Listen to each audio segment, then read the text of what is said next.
you guys have the, I mean, taking the leap from just making it at home, friends, family like it, to actually opening your own place can be a pretty big jump. How did that happen for you?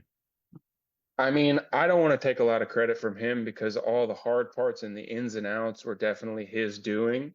Right. Um, but as far as how did we transition into making beer, it was pretty funny. How I met him was buying his old regular home brewing equipment that anybody, you see anybody using, like the orange insulated coolers and stuff like that.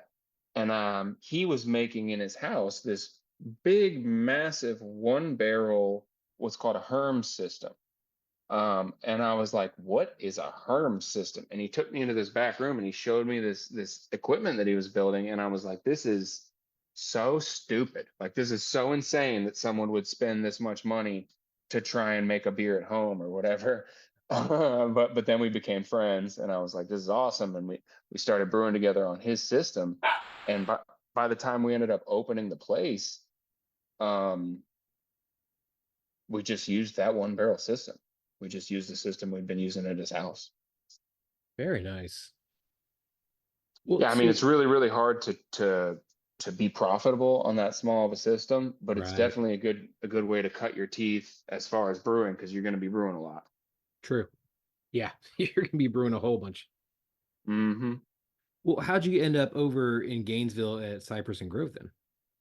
So I was working over at Cultured Collective for I'd say a couple years, all just for free. They were my friends, and I was helping them open this brewery and kind of trying to get them out of the red to where they were profitable and stuff. So I never took any money from them or anything like that because it was just my friend, and he had all the money invested in it and it was his spot. So I was just using it as an opportunity to grow professionally and try and, hone my craft.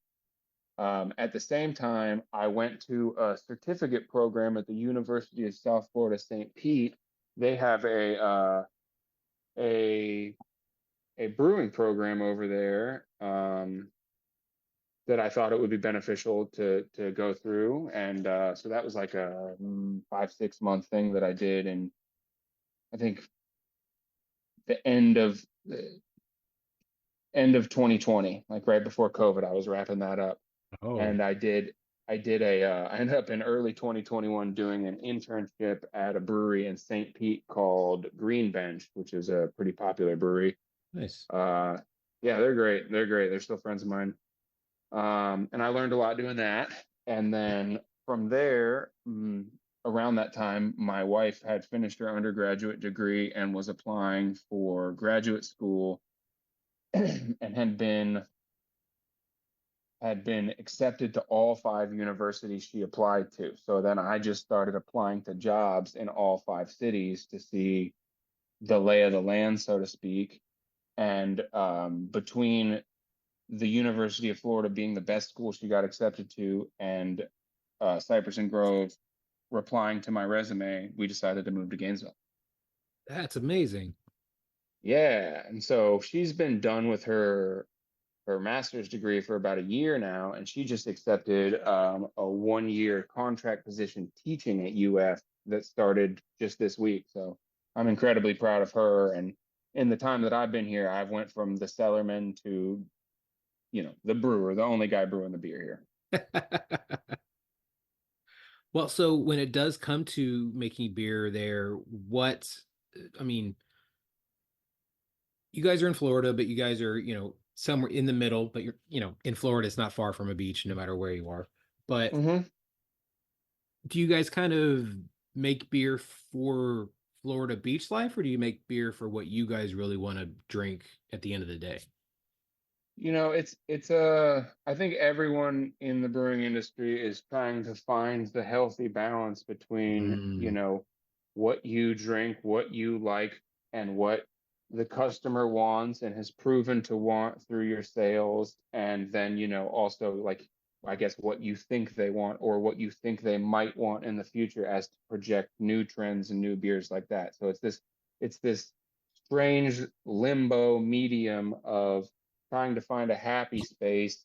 And generally speaking, people who brew beer or who are really into beer culture or beer history as a whole, fads are like in anything. There's going to be fads and trends. So when a short-lived fad comes up in brewing, people who are into the long-term tradition and historical brewing aren't going to be extremely psyched about making a bunch of beer with just half fruit juice and stuff like that. It's like, yes, it tastes good because fruit juice tastes good. Yeah. Like that's kind of a no-brainer. And so that's kind of where and everyone's different. Maybe a lot of people that brew beer really like to drink that beer and therefore they really like to make that beer. But for me personally, I make a lot of beer to please people that I project as what I think people want to drink, that has like very little to do with what I would make if I was like a home brewer for myself. Right. So you strike a balance and you find a happy medium. I mean, personally, right now, and for the last few years, and I think most of the industry and a lot of the brewers as well are kind of leaning towards a more simpler, lighter beer due to palate fatigue from so many years of craft beer being the like hit you in the face with all the flavors kind of beer. Right. So I think we're having a small renaissance for lager beer and pale ales and more traditional historical lighter easier drinking stuff. And personally, that's my main interest, is like continental lagers, historical German and Czech lager beer for the most part. Yeah, I've talked to so many brewers now that they've mentioned that too, that we've hit full tilt when it comes to craft beer. Like, the stouts that have 18 different cheesecakes and all six vanilla beans in it all at one time. And Mm-hmm. we've done the crazy fad beers like you said, and then you know but you have to come back to the other side, and you have to actually show off that you can make good beer.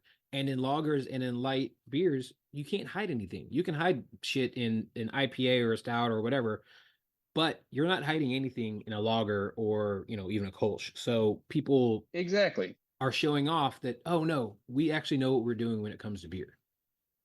Well, I think it's kind of a funny way that I've always viewed people, the way people talk about lager beer, because it is true that if you brew a beer that has some off flavors, if you put a bunch of vanilla and chocolate and chili pepper and whatever, it's going to do a great job to mask those off flavors, and you're Mhm. probably not going to get them. And it is also true that if you brew a beer that is very transparent, light, and doesn't have anything to hide behind, that if you do anything wrong, then it is going to show and it is going to be a lot more glaringly obvious.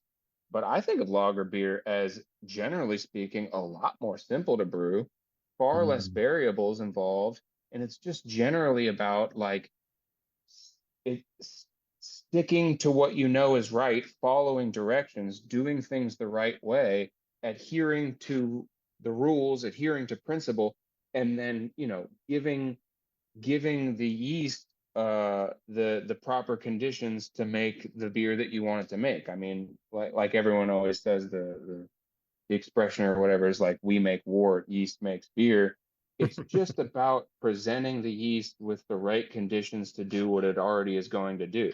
So I Right. never thought of lager brewing as like this sort of like pinnacle, like this expression of like, can you brew or not? To me, it says like, are you willing to like kind of pull some punches and do what is the right thing for the beer, as opposed to like essentially playing a giant guitar solo over the beer. You know what I mean? Like Well, sometimes so you got to have like a lighter hand on things. true. You got to let it breathe also. Mm-hmm. Yeah. Yeah, that's it. That's the good guitar analogy. Yeah. So, what are some of your favorite beers that you've made at Cypress and Grove? Mm. So most of my favorite beers that I have made have been traditional German lagers. So I had the year before last, we entered a bunch of loggers into the Best of Florida Brewing competition, and my German Fest beer, I think, won a gold medal or something like that, a gold or a Congratulations. silver. Thank you very much. We did really good that year. We got like 5 medals, and we got like runner up to best brewery in the state or something like that. That's But awesome. that was one of my better beers. That was like a German Golden Fest beer. And then I had a Czech Pilsner a couple years ago that I brewed that I was really, really proud of. I've got a Vienna lager on Ooh. right now that I think is like, once it finally stops being 1,000 degrees every single day, it'll be a really, really nice fall beer. North Texas is the same way, we understand. Yeah. Yeah, yeah, yeah. I was wondering where you are. You're in Texas? Yes, sir. Yeah. DFW area. Cool, man. Yeah, there's a lot of good beer out there too. There's a lot of good beer here. Well, so I mean, we're talking about beer scenes. What does the Gainesville beer scene look like? I mean, I guess because you guys are, you talk about St. Pete, and that's 3 hours away for us. That's like going down to Austin. What is the Hmm. scene around you guys? Because you're not too far off from Jacksonville either, and so I imagine you guys are really kind of building a big scene in that area. I mean, as a person on the inside of it, it truly does not feel that way. Hmm. Um, I lived in Jacksonville for 4 years about 3 years ago, and when I was in Jacksonville, it didn't feel necessarily like a massive brewing culture was being built either. There was a lot of new breweries, but it was sort of disparate. It didn't seem like there was a real culture coming up with it. Now that could have changed since I've been gone, and there are actually a lot more new ones even since I left. Like it has really blown up. And then obviously the Tampa St. Pete, the Tampa Bay area is the brewing hub of the South for Hmm. certain. I would say I think it's probably the most breweries per capita besides places like Denver, Portland, Oregon, maybe New York City, some of those really, really packed areas. But Tampa is about their beer area. And so just being in proximity to that is really cool because anytime I go there, you just see how there is a culture built up behind it and how there is a lot of people who are just going to show up for their breweries and going to show up for their beer and stuff. But a lot of that has changed, post COVID. A lot of things have changed post COVID, and Hmm. the age of lines wrapped around the building and people camping out to get your beers and stuff seems to be generally behind us. Compound that here with the fact that a large, large portion of the population of Gainesville, especially in the downtown region that we are in, the central area of Gainesville, is transient. It's all people who are going to the University of Florida and leaving in 2 to 4 years. And they're all 18 to like whatever, 22, 24-year-old kids. And that's just not your general demographic age for craft beer drinkers. Yeah, they are. They're definitely liquor's more of a thing, but some sweet wine, and then now also the mixed cocktail or ready to drink category is gigantic, and then Dude, yeah, the market is more varied than ever. yeah, And on top of that, Gen Z kids are drinking less in general. They just don't drink as much as millennials or Gen X people. They're drinking less in general. So the the factors compound really in this town. It's not exactly a great harboring space for a beer culture. There is some stuff. We have a really good homebrew club here, hmm the Hogtown the Hogtown Homebrew Club, and they've been really, really instrumental in keeping what beer culture there is here going and alive. They put on a little beer festival every year, and like, man, they get some cool breweries to show up sometimes. There's some guys from across the country that I'm like, what the hell are you doing here? that's But yeah, awesome. in general, we're talking about 21-year-old kids that if they're drinking seltzers Hmm. or Natty Light or Pabst Blue Ribbon is big here. They're drinking bargain drinks. They're not Right. coming to a brewery for a $7 pint of hazy IPA or whatever. They don't know what that is. They don't care.